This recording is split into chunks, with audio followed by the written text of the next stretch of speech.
Sallallahu ala Muhammad sallallahu alaihi wasallam. Karena ujub itu adalah ijabul mar'i li nafsihi, yaitu adalah salah satu perkara yang merusak itu adalah bagaimana seseorang itu ujub kepada dirinya sendiri. Bahkan apa yang dikatakan oleh Imam Al-Ghazali rahimahullahu ta'ala, beliau mengatakan salah satu perusak hati yang paling cepat itu adalah ketika manusia sudah ujub kepada dirinya sendiri. Dan para ulama ya, luar biasa, mereka sangat berhati-hati terhadap ujub kepada apa yang telah mereka lakukan ataupun apa yang telah mereka kerjakan.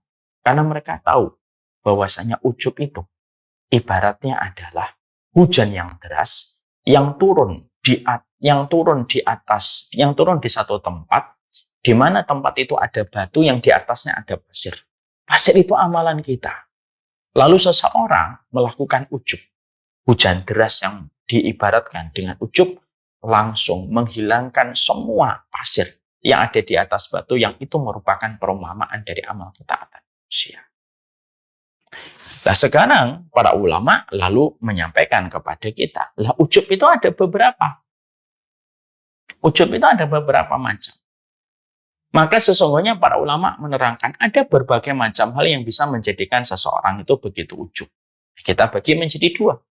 Ada ujub pada perkara-perkara yang sifatnya itu tabiat atau sesuatu yang sifatnya fitrah, ada dalam kehidupan. Ada yang ujub pada sesuatu yang sifatnya di dalam ketaatan. Jadi kita bahas di dua. Kita bahas yang pertama dulu. Jadi kita sudah bahas ada ujub dalam dosa, sekarang ada ujub yang bukan dosa. Nah, ujub dalam yang bukan dosa itu ada dua. Ada ujub yang sifatnya perkara duniawi, ada ujub yang sifatnya perkara agama. Ya. Sekarang kita bahas ujub dalam perkara yang sifatnya duniawi. Ujub dalam perkara yang sifatnya duniawi itu, ya, maka sesungguhnya ujub yang dalam perkara duniawi itu bermacam-macam yang kita temukan, dan bisa jadi kita bisa terkena penyakit ujub. Ujub dalam perkara duniawi itu apa? Ujub ketika kita merasa memiliki kulit yang putih, fisik yang menawan, maka sesungguhnya itu termasuk salah satu celah masuknya ujub. Ketika seseorang itu diberikan oleh Allah fisik di atas rata-rata manusia, kalau yang memiliki fisik di atas rata-rata tidak memiliki iman, maka sungguh dia adalah orang yang berpotensi rusak hidupnya dan berpotensi rusak pada kehidupan di akhiratnya. Ya. Karena fisik. Ya. Makanya akhirnya Masya Allah ya, yang kita khawatirkan adalah kalau ada seseorang diberikan oleh Allah fisik yang menawan, tapi fisik itu tidak diiringi dengan komitmen iman yang kuat seiring dia memiliki fisik yang menawan. Kenapa? Fisik yang menawan itu bisa menjadi sumber kerusakan dari berbagai macam sisi. Dari berbagai macam sisi. Kita tentunya mendapati Nabi Yusuf mendapatkan cobaan dalam hidupnya bukan karena fisiknya yang biasa, tapi karena fisiknya di atas rata-rata. Dan akhirnya beliau mendapatkan cobaan. Sama pula, bahwasanya ketika kita mendapati bahwasanya fisik itu merupakan perkara duniawi, tapi bisa menjadikan seseorang itu memiliki ujub dengan penyakit fisik yang dia miliki. Sehingga akhirnya dia itu ujub dengan dirinya. Bedanya dengan takabur apa Ustaz? Kalau al-kibr, dia itu bedanya antara ujub dengan kibr. Kalau kibr itu sembari merendahkan orang. Kadang-kadang orang yang ujub, dia tidak merendahkan orang, tapi begitu bangga dia kepada dirinya sendiri. Bangga dia melihat kepada dirinya sendiri dan memandang rendah. Tetapi dia tidak menghinakan. Dan memandang bahwasanya orang lain itu di bawah dia. Kalau dia tidak merendahkan, itu ujub. Kalau merendahkan, itu namanya kibr. Maka sesungguhnya ujub dalam perkara dunia itu datang dari fisik kita. Dan hati-hati kalau ada anak-anak kita diberikan fisik itu. Kalau kita melihat ada anak kita diberikan fisik di atas rata-rata, yang harus dilakukan setiap orang tuanya itu apa? Memastikan anak kita memiliki iman yang lebih kuat daripada fisiknya. Supaya fisiknya itu tidak menjadi sumber fitnah bagi untuknya. Berapa banyak perempuan cantik diberikan oleh Allah dalam kondisi yang mempesona di dia diberikan kondisi yang mempesona di dalam hidupnya, tapi Masya Allah justru kecantikan itu menjadi sumber fitnah baginya. Akhirnya apa? Dia berzina, dia dizinai, dikejar-kejar banyak orang, dan ujungnya akhirnya menjadi korban dari syahwat banyak laki-laki yang ingin menerkamnya. Ya, makanya akhirnya betul kalau para ulama salah mengatakan ketampananmu dan kecantikanmu adalah fitnah besar. Yang kalau kamu mendapatkan itu tidak disertai iman, sebagaimana Nabi Yusuf menempa imannya ketika beliau memiliki fisik di atas rata-rata, maka justru ketampanan dan kecantikan itu menjadi sumber kerusakan dunia dan akhirat manusia. Makanya kalau kita doa sama anak itu apa? Ya Allah, baguskanlah akhlak anakku, termasuk iman anakku, sebagaimana engkau membaguskan fisiknya. Itu kalau doa itu begitu. Kalau saya selalu mendoanya begitu. Allahumma kama hasanta khalqi fahassin khuluq. Allahumma kama hasanta khalqaka fahassin khuluqaka. Sebagaimana Allah membaguskan fisikmu, maka ya Allah semoga engkau membaguskan akhlaknya, dan di dalamnya itu adalah. Kenapa? Karena fisik tanpa iman dan akhlak, fisik itu akan menjadi sumber kerusakan. Ya kan? Berapa banyak orang yang akhirnya susah gitu untuk menutup auratnya, ya disebabkan karena ujub kepada dirinya.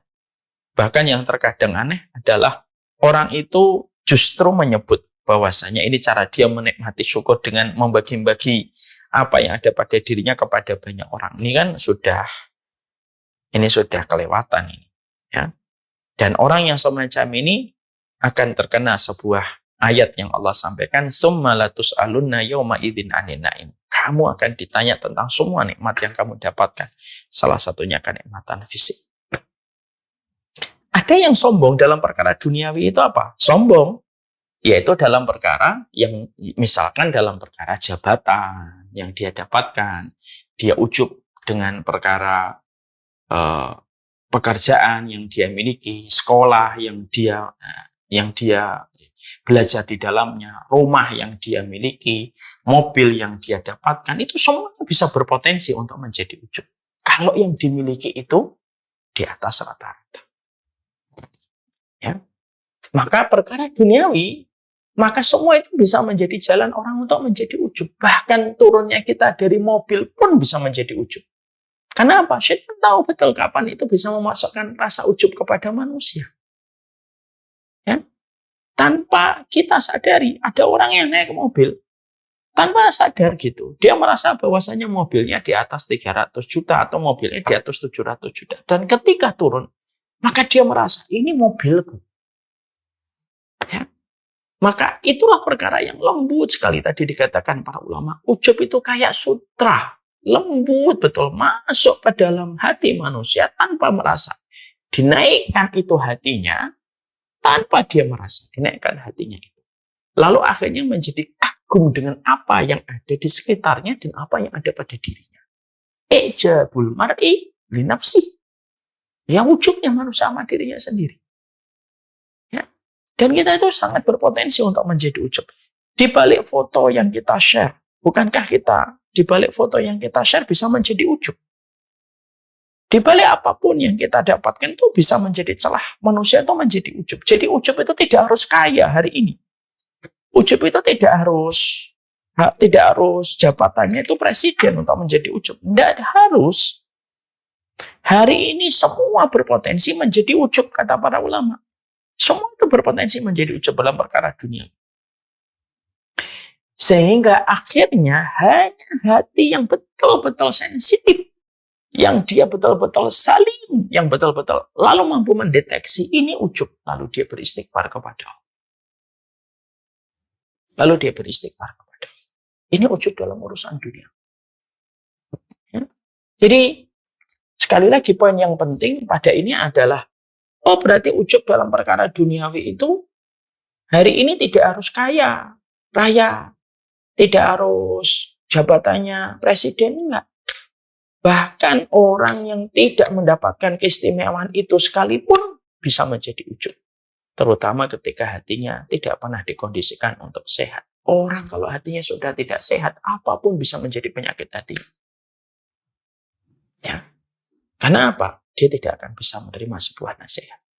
Imam Mujahid itu berkata gini, orang itu kalau sudah melakukan maksiat sering, itu sebagaimana telapak tangan kita, kalau ini diibaratkan adalah hati, kalau ada dosa, maka satu jari kita menutup.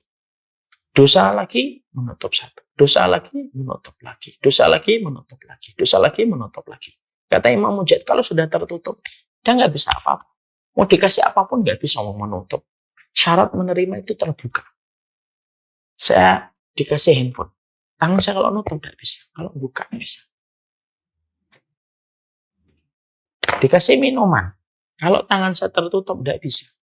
Kalau tangan saya terbuka baru bisa. Makanya orang kalau sudah terlalu dosa, hatinya tertutup. Dan kalau hatinya sudah tertutup, Masya Allah.